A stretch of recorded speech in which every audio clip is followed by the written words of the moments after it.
إن الحمد لله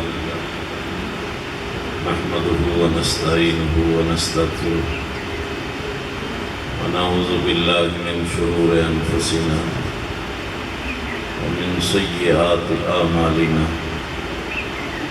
من يهده الله فلا مضل له ومن يضلل فلا هادي له أشهد أن لا إله إلا الله وحده لا شريك له وأشهد أن محمدا عبده ورسوله أما بعد فأعوذ بالله من الشيطان الرجيم بسم الله الرحمن الرحيم وقضى ربك ألا تعبدوا إلا إياه وبالوالدين إحسانا إما يبلغن عندك الكبر أحدهما أو كلاهما فلا تقل لهما أف ولا تنهرهما وقل لهما قولا كريما واخفض لهما جناح الذل من الرحمة وقل رب ارحمهما كما ربياني صغيرا صدق الله العظيم درود پاک پڑھ لیں اللہم صلی علی سیدنا و مولانا محمد وعلا آل سیدنا و مولانا محمد وبارک وسلم بعد حمد و صلاة عزیزو آج کا ہمارا مل کر بیٹھنا مرحوم مقبول محمد جوید صاحب کے والد محمد باقر مرحوم کے ایصال ثواب کے لیے دعا ہے اللہ تعالیٰ مرحوم کو جوار رحمت میں جگہ عطا فرمائے مرحوم کی نیکیوں کو قبول فرمائے اور مرحوم کی لغزشوں کو معاف فرمائے حضرت ذی وقار رشتے کیا ہیں ان کا تقدس رسول نے بتایا ہے ماں کیا ہوتی ہے باپ کیا ہے بیٹی کیا ہے بہن کیا ہے بھائی کیا ہے سارے رشتوں کا تقدس رسول کونین نے بتایا ہے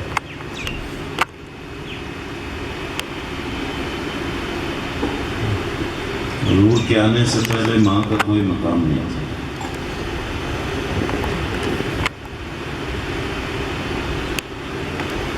رسول نے آ کر بتایا لوگوں اگر میں عشاء کی فرض نماز میں بھی ہوتا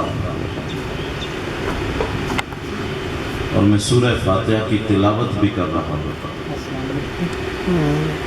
میری ماں کھڑکی کھول کے بلاتی بیٹا محمد میری بات سنو تو میں نماز توڑ کر بھی ماں کی خدمت میں حاضر ہو جاتا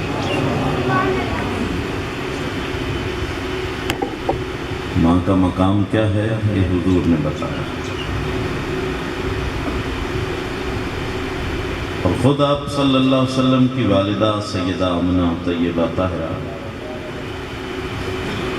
آپ 6 سال کے تھے جب وصال فرما رہے ہیں سیدہ آمنہ نے کہ میں اپنے شوہر کی قبر کی زیارت کو جانا چاہتا ہوں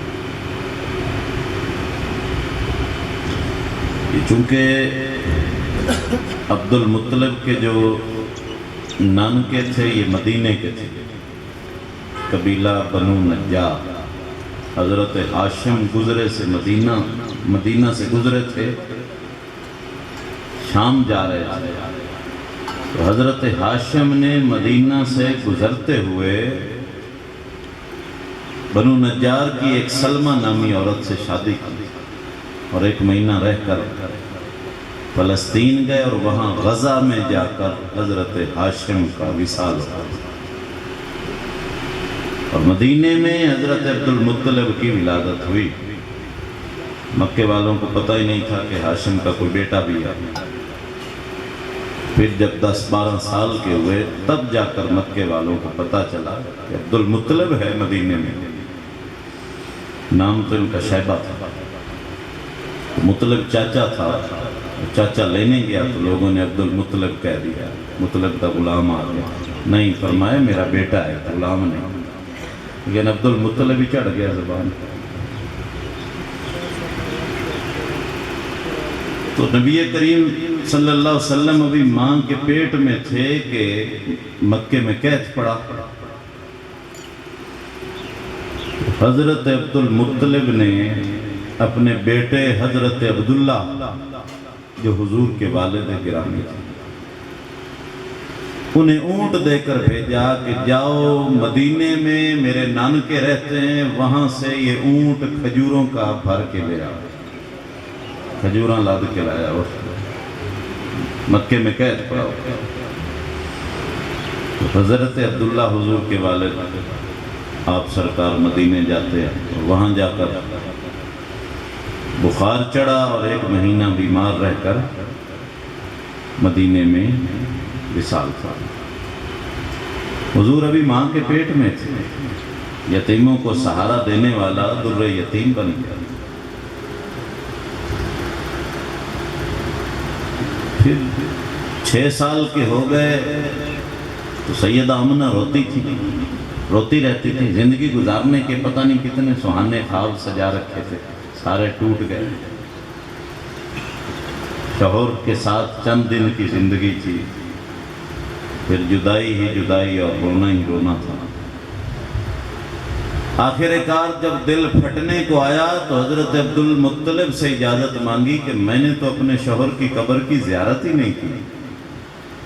میں مٹی کی وہ ڈھیری دیکھ لوں گی تو مجھے کچھ سکون مل جائے. آپ مجھے اجازت دیں کہ میں مدینہ جاؤں اور اپنے شوہر کی قبر کی زیارت کروں. حضرت عبد المطلب نے اجازت دے دی. ہم گل سمجھ آندی پئی.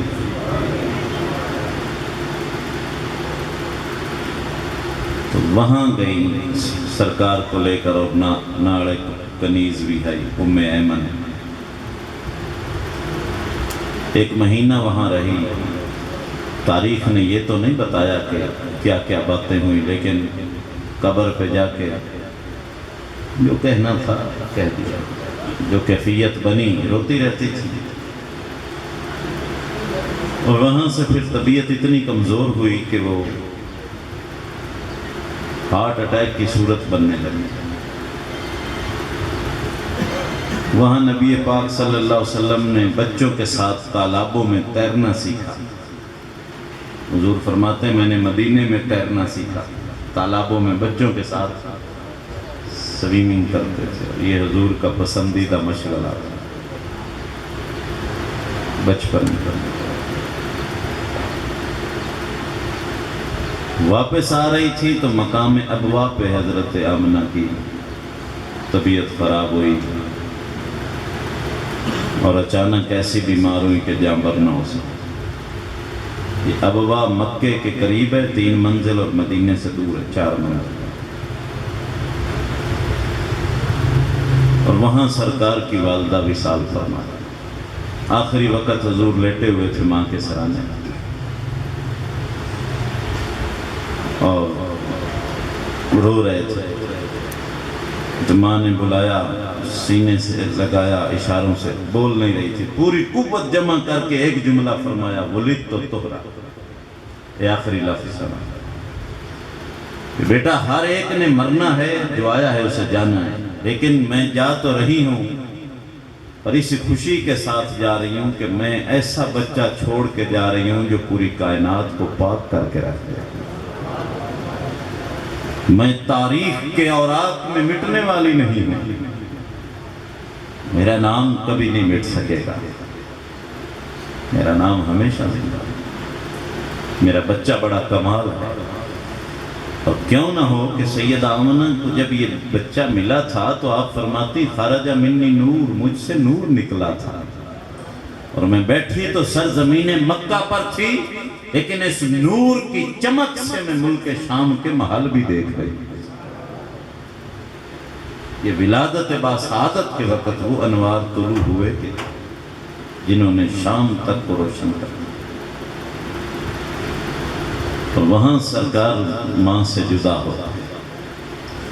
اور حضور کے لیے تو ماں بھی ماں تھی، بہن بھی ماں تھی، بھائی بھی ماں تھی، باپ بھی ماں تھی، سارے رشتے آمنہ سے جوڑے ہوئے تھے۔ نہ بھائی دیکھا تھا، نہ بہن دیکھی تھی، نہ باپ دیکھا تھا، سارے رشتے آمنہ کی صورت میں نظر آتے تھے، اور تو رشتہ ہی کوئی نہیں۔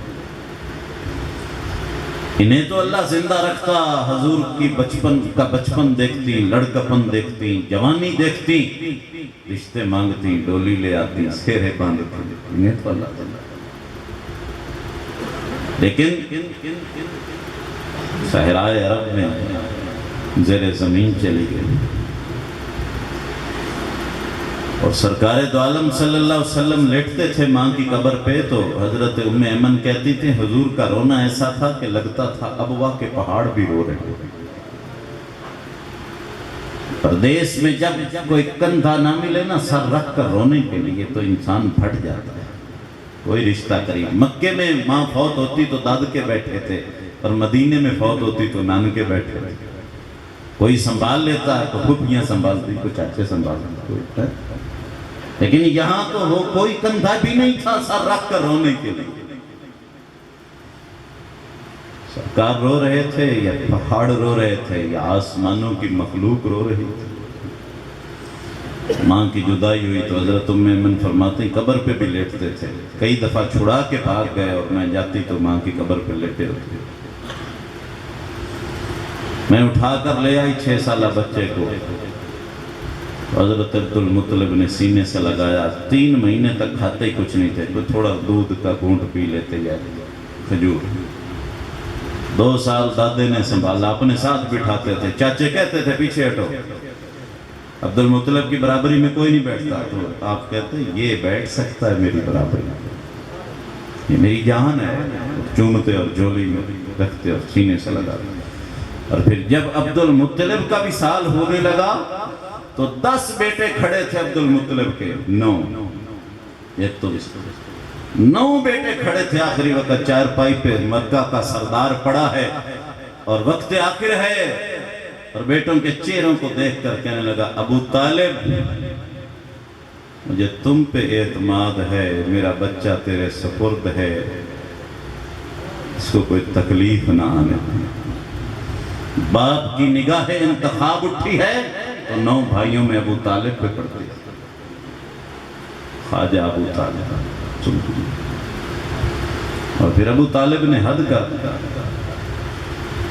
پالنے کی حد کر دیا، حضور کو سلاتے تھے، پھر آدھی رات آ کر حضور کو وہاں سے اٹھا لیتے چارپائی سے اور اپنا بیٹا لٹا دیتے کہ کوئی دشمن اگر قتل کرنے آئے تو اس کی جگہ میرا بیٹا تو قتل ہو جائے، میرے بھتیجے محمد کو تکلیف نہ ہو۔ پھر انہوں نے پالنے کا حق کر، اور ان کی بیوی نے ماں سے بڑھ کر پیار کیا۔ کہنا آسان ہے، ماں سے بات کوئی نہیں، لیکن فاطمہ بنت اسد نے دیا ہے، اور یہی وجہ ہے کہ جس دن آپ کا وصال ہوا ہے سیدہ فاطمہ بنت اسد سلام مدینے میں، ان کی قبر جنت البقیع میں، تو سرکار نے خود جنازہ پڑھایا، اور ایسے والہانہ ہوئے کہ ایک تکبیر، پھر دوسری، پھر تیسری، پھر چوتھی، پھر پانچویں، پھر چھٹی، 70 تکبیریں کہہ ڈالی، اور پڑھتے ہی جا رہے تھے دعائیں، 70 تکبیریں کہی سیدہ فاطمہ۔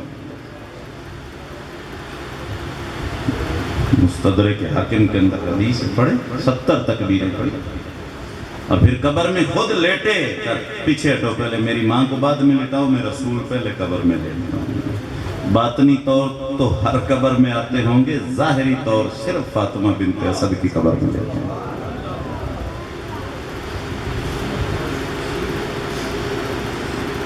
پھر اپنا کرتا دیا کہ جدو میری ماں نو کفن پوا لگیا تو محمد کا کرتا بھی پوا دیا۔ حضور کے کرتے بھائی دیکھو نا، ابراہیم علیہ السلام کو آگ میں ڈالا گیا تو اللہ نے جنت سے کرتا بھیجا. سنیں آج گل میں, جنت سے کرتا آیا اور جبریل نے آتش نمرود میں وہ کرتا ابراہیم علیہ السلام کو پہنایا, اور وہی کرتا پھر ابراہیم علیہ السلام کے بعد ان کے بیٹے اسحاق کو وراثت میں ملا. 2 بیٹے تھے, اسماعیل اور اسحاق کو ملا وراثت. اور اسحاق علیہ السلام سے پھر یعقوب علیہ السلام کو ملا. یعقوب علیہ السلام نے جب بھائیوں نے کہا تھا یوسف کو ہمارے ساتھ بھیجو, تو یعقوب علیہ السلام نے لکڑی کے ایک بڑے سارے تویز میں خول میں وہ کرتا بند کر کے اوپر سے, تو اسے بڑا تویز بنا کر گلے میں ڈالا یوسف کے کہ فراون واقعہ اندر تویز ران دی بیعت باقی. اور انہوں نے کرتا اتارا اور تویز نہیں اتارا, اور جب کنویں میں ڈالے گئے تو جبریل نے وہی کرتا نکال کے ابراہیم والا یوسف کو پہنایا, اور وہ ملکیت یوسف رہا. اور پھر جب بھائیوں نے کہا کہ ابا کی آنکھیں رو رو کے سفید ہو چکی ہیں, جب مصر کے تخت پہ یوسف بیٹھا ہے تو کہہ رہے ہیں کہ ابا کی آنکھیں رو رو کر غم یوسف میں سفید ہو چکی ہیں, تو آپ اندر گئے اور وہی کرتا اٹھا کر لے آئے کہ اذهبوا بقمیصی ھذا فألقوہ علی وجہ ابیۃ بصیر. جو آج یوسف کی ملکیت تھا, اس لیے فرمایا یہ میری قمیض لے جاؤ اور ابا کی آنکھوں پہ رکھ دینا. اور یعقوب علیہ السلام کہہ رہے تھے کہ بیٹا پیو کی ہوندا ہے, پیو سارا ویکھیا, اور میں تسی آکھو کہ بڈھا سٹھے آ گیا پر مینوں یوسف دی خوشبوئاں آ رہی. حضرت عمر فاروق نے ایک آدمی کو بھیجا جہاد پہ جس کا نام تھا کلاب. تو تیسرے دن اس کا بوڑھا باپ آیا نبی نے, اسا کہا جی میرا پیو پتر جہاد تے چلا گیا تو میں اندھا بڈھا پیو ہاں, اکھاں چو نظر کچھ نہیں ہوندا, میرا ایک ہی وہ سہارا تھا اور میری دیکھ بھال کرتا تھا, آپ نے اسے جہاد پہ بھیج دیا ہے, میں تو پیچھے سے مر گیا. حضرت عمر نے خط لکھا بھی بلاؤ واپس. کلاب کو فوراً بھیج. کلاب آ گیا, توجہ ہے, جب کلاب آیا تو حضرت عمر نے فرمایا بھی کلاب تو پیو دی کیویں خدمت کرتا ہے. اگر جی ڈاچی ہے ساڈی تے انہاں میں دودھ لینا تے پیالے چ لے کے تے باپ نو پیش کرتا. حضرت عمر نے کہا دسنا نہیں پیو نو تے لایا دودھ, گیا پیالے میں دودھ لے آیا, کہا مجھے دو. حضرت عمر نے خود لے لیا اور اس کے بوڑھے نبی نے باپ کو دیا کہ لے بابا اے دودھ پی تے کلاب آ جاسی کوئی نہیں. اگر تو اسی پہ آندے ہو آ جاسی, میں تا کلاب دی خوشبو آئی بھی کھڑوتی ہے. یہ باپ ہے, باپ پیو کی شاید میں. بھئی ابراہیم کا کرتا لگے تو یعقوب کی بینائی چلی آئے. محمد کے کرتے کی شان کیا ہوگا. سیدہ فاطمہ بنت اسد کو دیا بھی میرا دیا, اور پھر فرمایا لوگو یہ میری ماں تھی اور اس نے مجھے پالا, اور اس طرح پالا کہ جب یہ کھانا دیتی تھی میرے بہن بھائیوں کو دوسروں کو تو مجھے بھی انہیں کے برابر حصہ دیتی, اور جب ہم سب کھا کر چلے جاتے تو مجھے تنہائی میں بلا کر کہتی بیٹا محمد میں تیرے واسطے اور بھی رکھے ہویا, انہوں نہ دسی تے جا کے کھالا. مجھے اس طرح پالا. کہنا آسان ہے کہ اولاد سے بڑھ کر کسی کو چاہنا, لیکن فاطمہ بنت اسد نے ثابت کیا ہے کہ وہ اپنی سگی اولاد سے بھی بڑھ کر محمد سے پیار کرتی. ماما جتنا پیار کرا اولاد تو ود کسی نے نہیں کھوائیں دیا, ایک ہی عورت ہے. سمجھ آ گئی. تو بہرحال میں بات کر رہا تھا کہ حضرت آمنہ کا وصال ہو گیا, 6 سال کے تھے, تو 3 مہینے تک وہ زخم رہا. اور وہ زخم کب تک رہا؟ اس کے بعد 40 سال کے ہوئے تو ہیرا کے غار میں آسمانوں سے رشتہ جڑا, اور سینہ اقدس پہ قرآن جیسی نعمت کا نزول ہوا, اور پھر سدرۃ المنتہا بھی کراس کیا, انبیاء کی امامت ملی اور ساری کائنات کے امام بنا دیے گئے، سرزمین عرب کی ظاہری ریاست بھی قدموں تلے آ گئی، ظاہری حکومت بھی ملی، حقیقی حکومت بھی ملی، سب کچھ مل گیا۔ 56 سال اس زخم کو گزر گئے، جو 6 سال کے تھے جب ماں کی جدائی کا زخم لگا تھا، 56 سال اس واقعے کو گزر گئے، اور زندگی کا آخری سال ہے اور حج کرنے جا رہے ہیں 10ویں سال، ہجرت کے 10ویں سال رسول اللہ حج کے لیے نکلے، احرام باندھ کر۔ تو صحابہ سے فرمایا جدو مرضی جاؤنا نہیں جاؤ، میں تو اس رستے سے جاؤں گا جس پہ میری ماں کی قبر آتا ہے۔ دوسرے تیسرے سال لوگ ماں باپ کی قبروں کو بھول جاتے ہیں، لیکن 56 سال ہو گئے اس زخم کو لگے، اور 56 سال کے بعد جب میرا رسول حج بیت اللہ کے لیے جا رہا ہے، سر ننگا سر ہے، احرام باندھا ہوا، اور میں ماں دی قبر تے جانا گئے، وہاں سرانے بیٹھ کے گھٹنوں میں سر دے رہی، گوڑیاں سر دے گی، اتنا روئے۔ صحابہ فرماتے ہیں زندگی بھر اتنا کبھی نہیں روئے جتنا وہاں بیٹھ کر روئے، اور فرمائیے میری ماں آمنہ آج اگر زندہ ہوتی اور میں عشاء کی فرض نماز پڑھ رہا ہوتا اور یہ کھڑکی کھول کے مجھے بلاتی تو میں نماز توڑ کر ماں کی خدمت میں حاضر ہو۔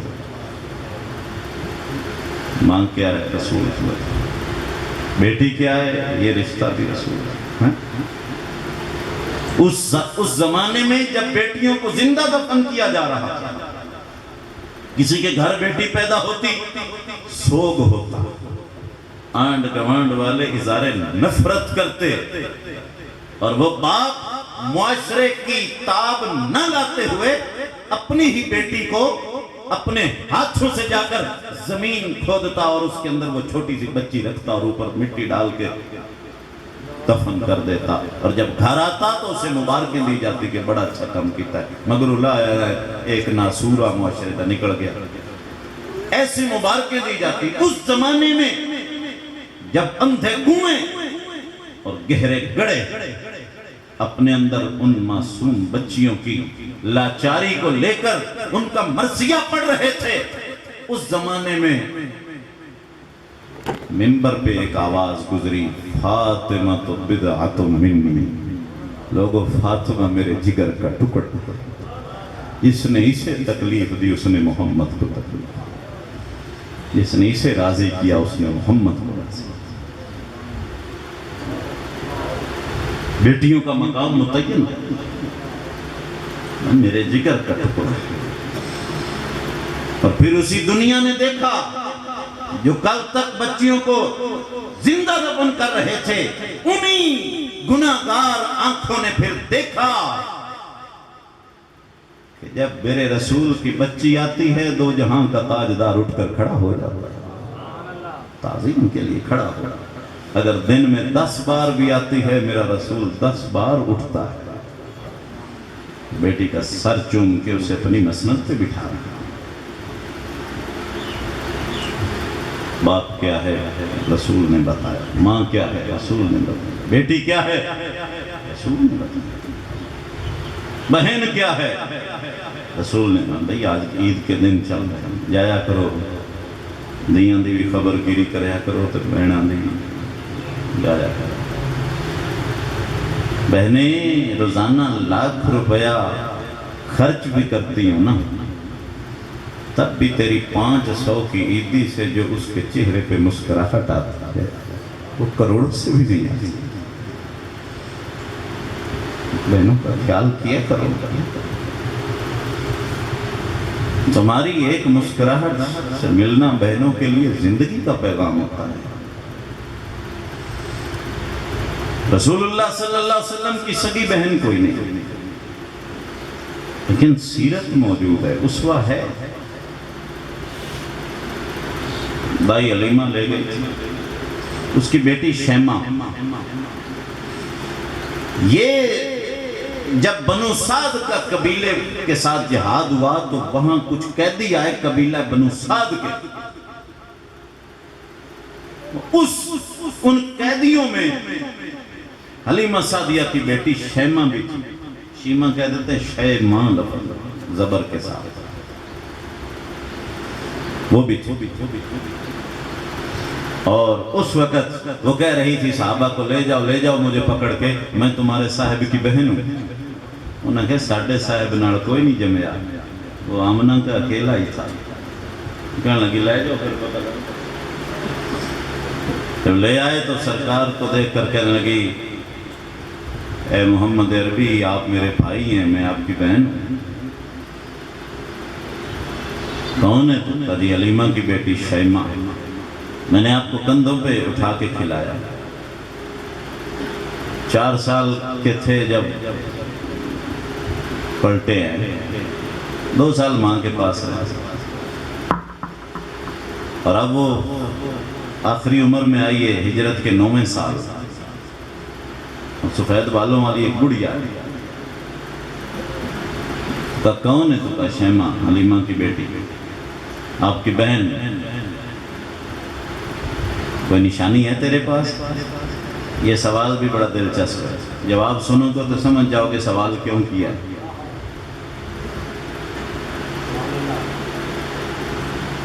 نشانی ہے تیرے پاس؟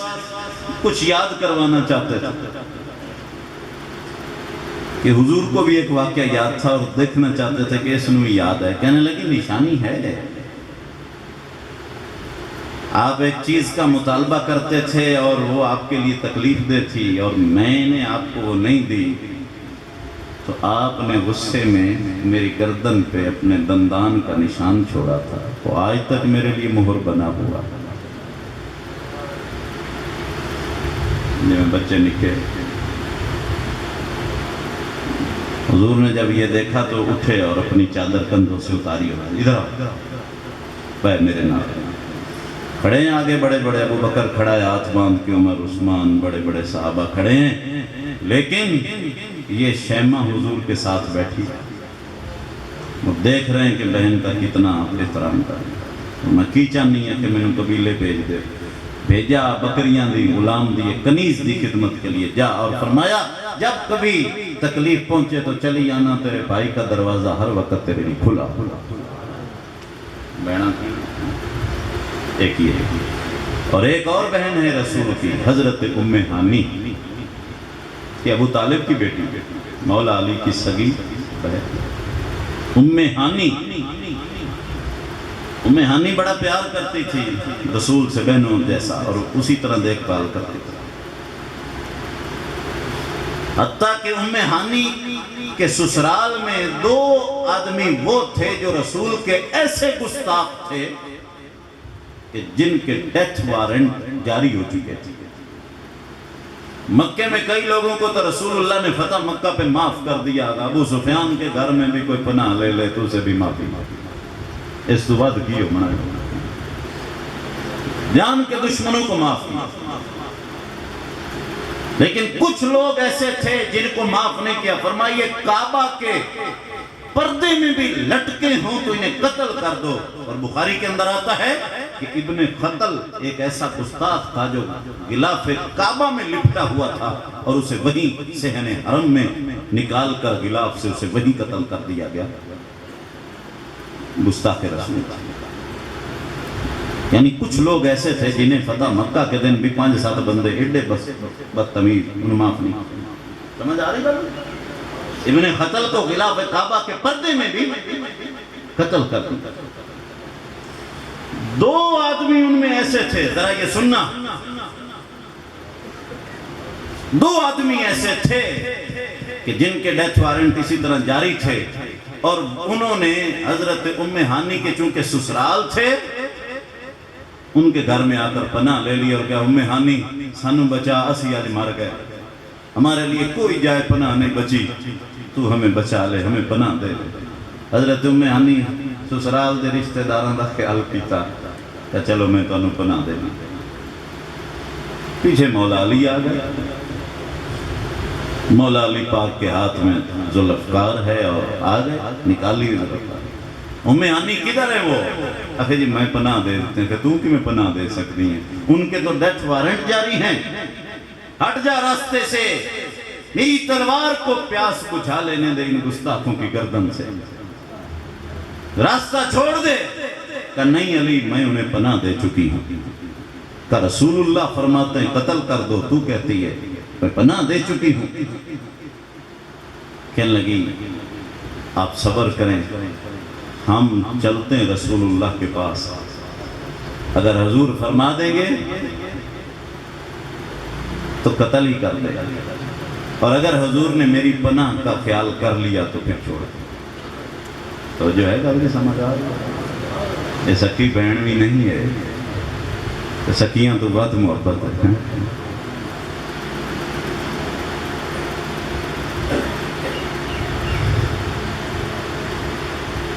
یہ دونوں آئے، مولا علی بھی آئے، حضرت ام ہانی بھی آئے۔ اس وقت رسول کریم صلی اللہ علیہ وسلم ایک بہت بڑی چادر باندھ کے اپنے سر پہ پانی ڈال رہے تھے، ٹب میں بیٹھے ہوئے سر پہ پانی ڈال، اس طرح ڈول بھرتے تھے اور پانی کا سر پہ رہے تھے،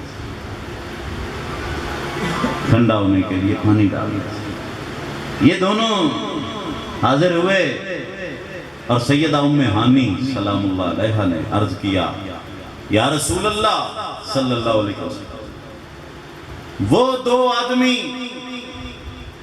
جن کے قتل کا آپ نے حکم دیا تھا، مجھے نہیں پتا تھا، انہوں نے میرے پاس آ کر پناہ لے لی اور میں نے انہیں پناہ دے دی۔ اب آپ کے چاچے کا بیٹا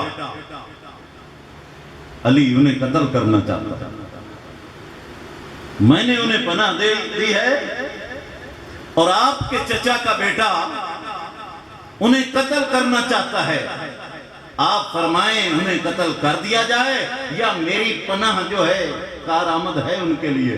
تو حضور صلی اللہ علیہ وسلم اسی طرح ڈول بھر بھر کے پانی کے ڈالتے رہے اور فرماتے جا رہے تھے جسے ام ہانی پناہ دیتی ہے محمد بھی اسے پناہ دیتا ہے، جسے ام ہانی پناہ دیتی ہے محمد بھی اسے پناہ دیتا ہے، جسے ام ہانی پناہ دیتی ہے محمد بھی اسے پناہ دیتا ہے۔ یہ بہنوں دا خیال کیتا ہے۔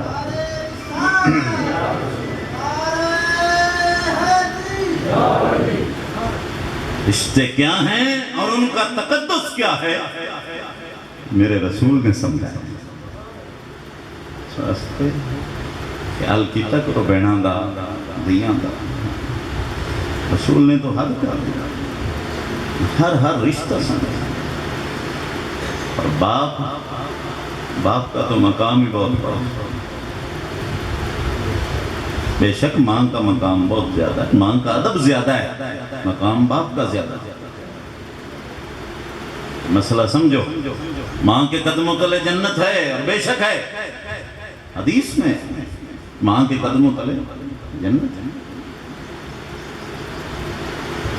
لیکن اس حدیث سے ہماری نوجوان نسل کو ایک مغالطہ بھی لگتا ہے کہ لگتا ہے شریعت میں ماں کا ہی مقام ہے، باپ کا تو کوئی مقام ہی نہیں۔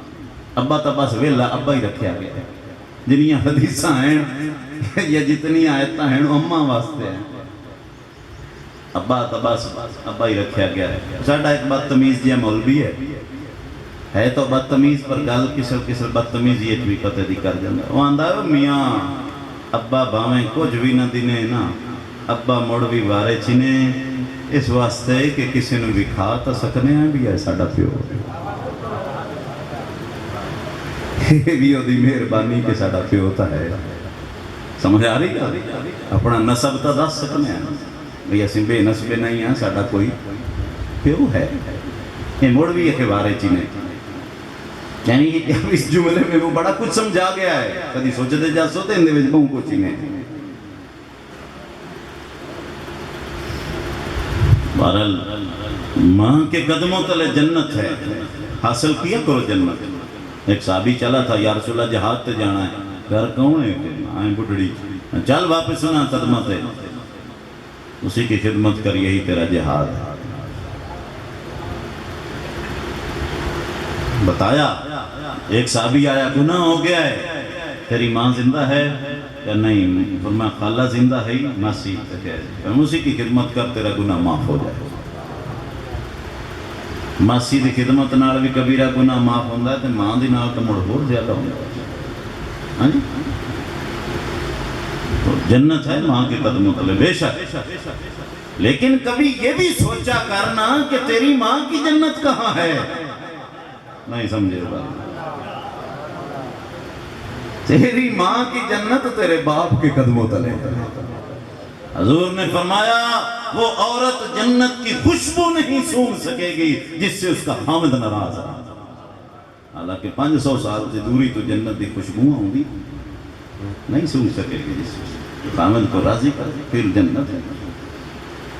ہماری جنت تو ہماری ماں کی قدموں تلے، ہماری ماں کی جنت ہمارے باپ کے تو پیو دا ادب دورہ ہو گیا، ایک کو ساڈا پیو ہے اور ایک ساڈی عزت دی بھی عزت دی جگہ ہے۔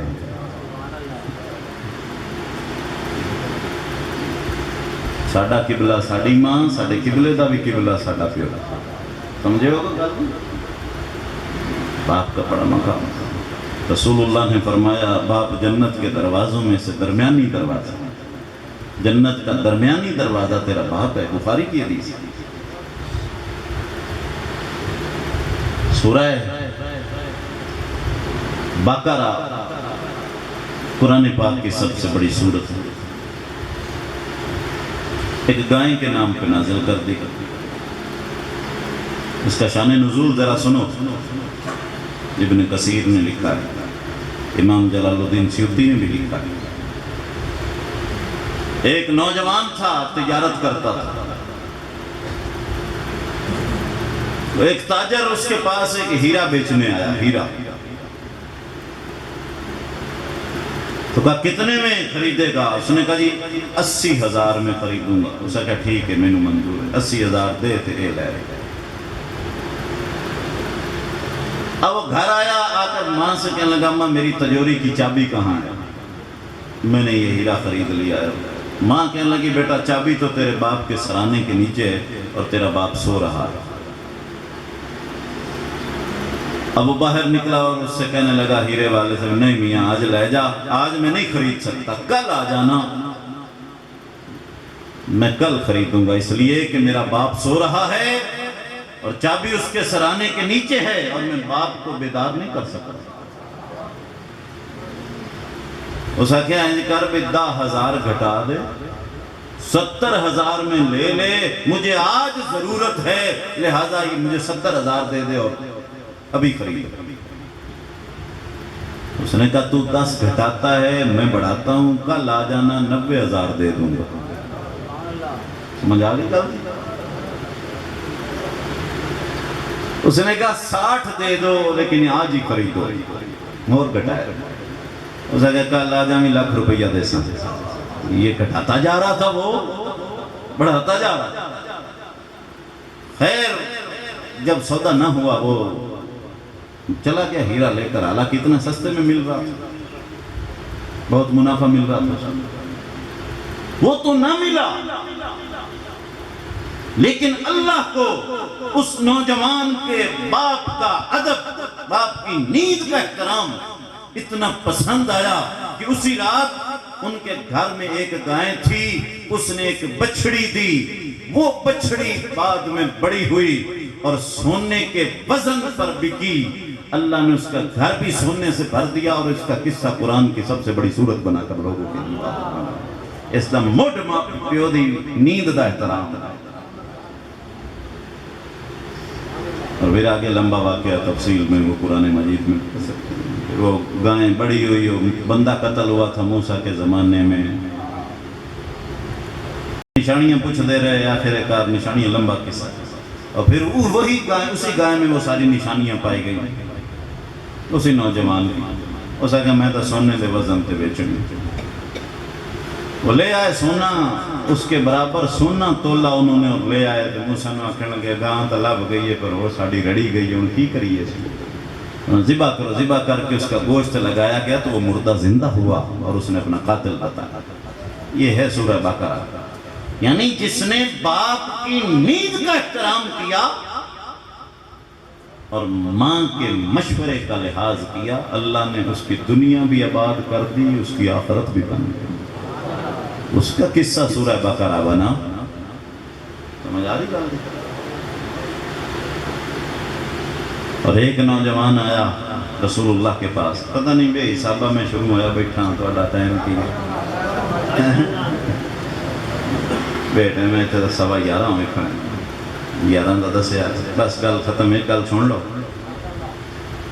وہ ایک نوجوان آیا رسول اللہ کے پاس صلی اللہ علیہ وآلہ وسلم، یا رسول اللہ میرے بڑھڑے پیو نو روکو۔ کی کردہ تیرا بڑھڑا پیو؟ جدوں دل کردہ ہی سنا، میرے مال چوں بین پوچھیاں کچھ لے لیتا ہے۔ یہ بوڑھا میرے مال سے بن پوچھے کچھ نہ کچھ لے لیتا ہے، اسے روکیں۔ رسول اللہ صلی اللہ علیہ وسلم نے فرمایا لے آؤ اپنے باپ کو، میں اسے سمجھا دیتا۔ اب وہ گیا اور اپنے بوڑھے باپ سے کہنے لگا، ابا تمہیں بندہ نہ ہے بندہ، آج میں نے رسول اللہ کو تیری شکایت لگائی ہے، چل حضور تجھے بلا رہے ہیں۔ اب جب اس بوڑھے نے یہ سنا نا کہ میں رسول کی چوکھٹ پہ بطور مجرم پیشی دینے لگا ہوں، تو اس کے قدم تو مڑ مڑ کے ہو گیا۔ حضور کی نگاہوں میں شرمندگی یہ بہت بڑی سزا ہے۔ علامہ اقبال فرماتے ہیں، تو غنی از ہر دو عالم من فقیر، روز محشر عذر ہائے من پذیر۔ یا اللہ تو غنی ہے میں فقیر ہوں، قیامت دے میرا کوئی بہانہ قبول کر لویں۔ گر تمہیں بینی حسابم ناگزیر، اور اگر تو نے میرا حساب لینا ہی ہو از نگاہ مصطفیٰ پنہاں بغیر۔